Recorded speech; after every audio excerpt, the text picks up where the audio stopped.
নমস্কার বন্ধুরা, আগের ভিডিওতে আপনাদের সঙ্গে এদের আলাপ করিয়ে দিয়েছি।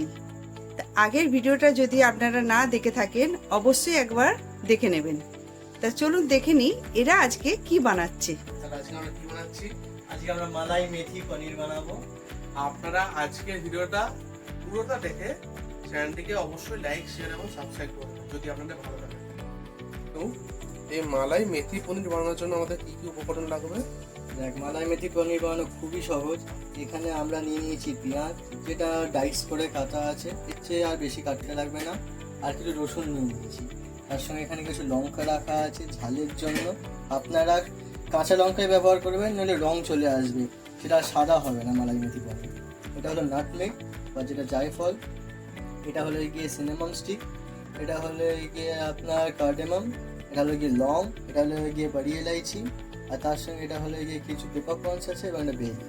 তার সঙ্গে এখানে আমরা নিয়ে নিয়েছি কিছু মগজ এবং কাজু, আর এখানে আছে হলো গিয়ে আদা বাটা, তার সঙ্গে এই কাসুরি মেথি। এটাই হলো এটার মেন জিনিস।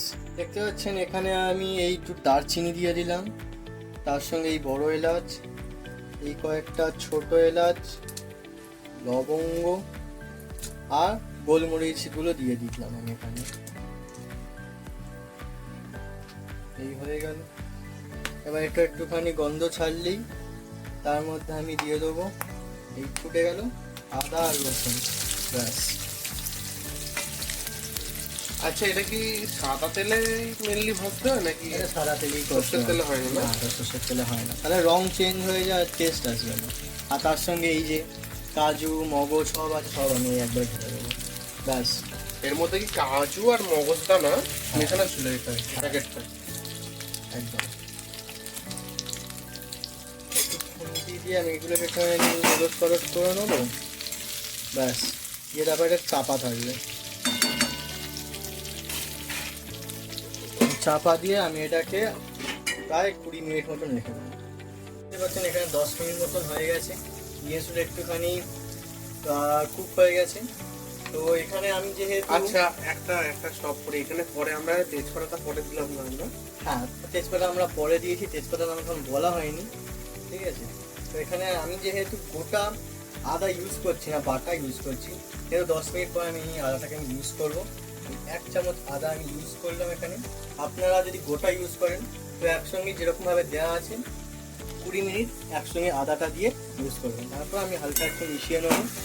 আদাটা এখন দেওয়ার কারণ হলো গিয়ে যাতে আদার এই গন্ধটা চলে যায়, নইলে পরে গিয়ে আদার গন্ধটা খুব খারাপ লাগে, সেই কারণে। বন্ধুরা, আমি এটা পুরোটাই হয়ে গেছে, 20 মিনিট শেষ। আমি এবার শুধু এটাকে বাইরে রেখেছি ঠান্ডা করার জন্য।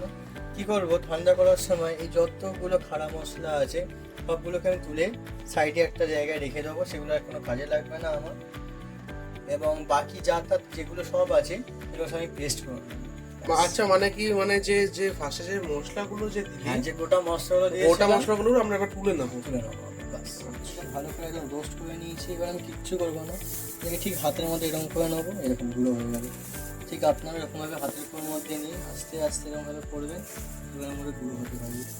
যতটা সুন্দর গুঁড়ো হবে এর টেস্ট কিন্তু ততটাই ভালো হবে। আপনি তো ভিডিওতে বুঝতে পারছেন না, পারে খুব সুন্দর একটা গন্ধ দিচ্ছে কাসুরি মেথি। এরকম করে একটুখানি সত্যি একটা বেশ সুন্দর একটা গন্ধ চারিদিকে ছড়াচ্ছে। এই কাসুরি মেথির গন্ধ খুব সুন্দর হয়। দেখছেন বন্ধুরা, এখানে আমি কড়াটাকে বসিয়ে দিয়েছি গরমেতে, কড়াটা গরম হয়ে গেছে। তাই দেখুন একদম আমি স্মুথ পেস্ট করে নিয়েছি। এবার এই পুরো স্মুথ পেস্টটা আমি এখানে ঢালবো, ঢেলে কিছুক্ষণের জন্য এবার আমি কষাতে থাকবো।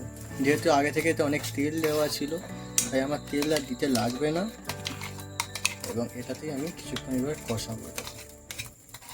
এখানে আমার কিন্তু গ্রেভিটা রেডি হয়ে গেছে। এখানে আমি পরিমাণ মতো নুন মিষ্টি সবই দিয়ে দিয়েছি।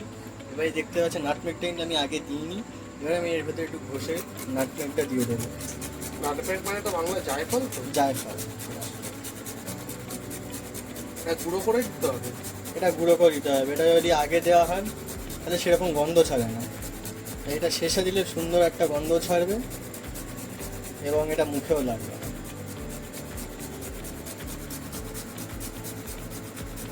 এই আমি একটুখানি এখানে একটু বাটারও দিয়ে দিলাম, ব্যাস। এটাকে নাড়াতে হবে খালি। হ্যাঁ, এটা ঠিক আমি 15 মিনিট ধরে কষিয়েছি। তার মধ্যে আমি একটুখানি করে গরম জল দিয়ে দিয়েছি, যতটা আমার পরিমাণ গ্রেভি দরকার। আমার ঠিক এরকম গ্রেভি দরকার, তো আপনারা সেরকম নিজের মতন জল পরিমাণ মতন দিয়ে দেবেন। এবার আমি কি করব, আমার গ্রেভি হয়ে গেছে। এবার যে যতগুলো আমার পনির ছিল, পনিরগুলোকে আমি সব এবার আস্তে আস্তে করে ঢেলে দিচ্ছি।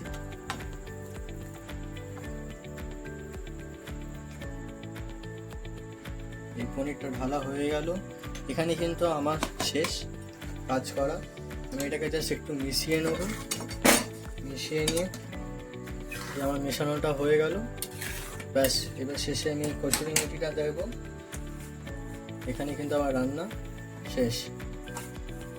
এই কসুরি মেথিটাই হলো গিয়ে মেন জিনিস, এটার ফ্লেভারটা আনবে। ব্যাস, আমরা রান্নার কিছু করতে লাগবে না। এইভাবেই আপনারা বানিয়ে নিতে পারেন ঘরে মালাই মেথি পনির।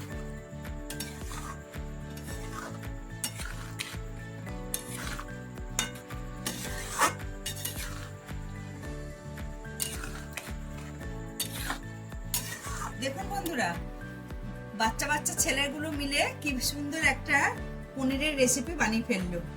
আপনারাও একবার বাড়িতে এইভাবে ট্রাই করে দেখতে পারেন। যদি ভালো লাগে অবশ্যই একটা লাইক, শেয়ার আর সাবস্ক্রাইব করবেন। এইভাবে লাইকটা যদি করেন, দুটোই ছোট ছোট ছেলের মনেও কিন্তু উৎসাহটা জাগবে আগামী দিনে, তাহলে আরো আপনাদের সামনে নতুন রেসিপি নিয়ে আসবে। নমস্কার।